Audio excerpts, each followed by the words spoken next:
আসসালামু আলাইকুম এভরিওয়ান। আজকে তৈরি করছি তান্দুরি চিকেন।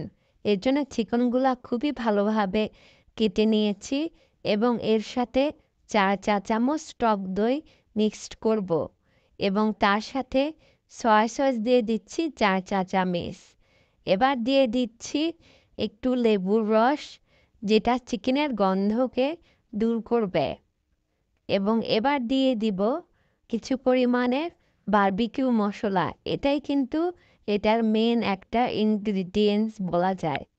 চিনি দিয়ে দিচ্ছি 2 চা চামচ, লবণ দিয়ে দিচ্ছি 2 চা চামচ, মরিচ গুঁড়া দিয়ে দিব 2 চা চামচ,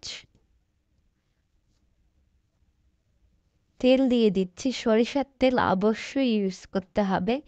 খাঁটি সরিষার তেল হলে তো আরও ভালো হয়। এবং এটা খুবই ভালোভাবে মাখিয়ে নিতে হবে। এই মাখানোর উপরই টেস্টটা কিন্তু ডিপেন্ড করবে। এবং এই চিকেনটা ম্যারিনেশন রাখবো অন্তত 12 ঘন্টা। চিকেন ম্যারিনেশনের উপরও কিন্তু এই টেস্টটা ডিপেন্ড করে। এবার চিকেনগুলো ভাজার জন্য বারবিকিউ মেশিনে দিয়ে দিচ্ছি এবং এর উপরে কিন্তু আমরা অয়েল ব্রাশ করব মাঝে মাঝে, যার ফলে চিকেনটা অনেক জুসি থাকবে।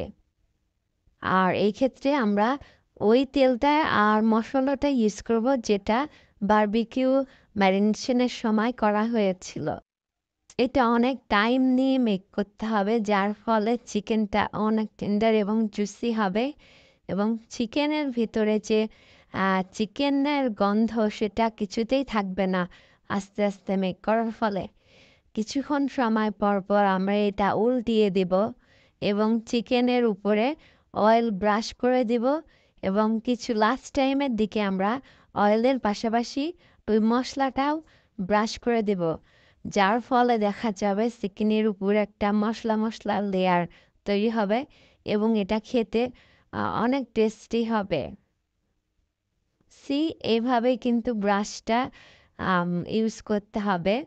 চিকেন ফ্রাইয়ের লাস্ট সময়গুলোতে বারবার উল্টিয়ে দিতে হবে, কারণ এটাতে যদি বেশিক্ষণ রাখা যায় আগুনের তাপে এটা পুড়ে যাবে এবং উপরে একটা কালচে কালার আসবে, যেটা আসলেই ভালো লাগে না।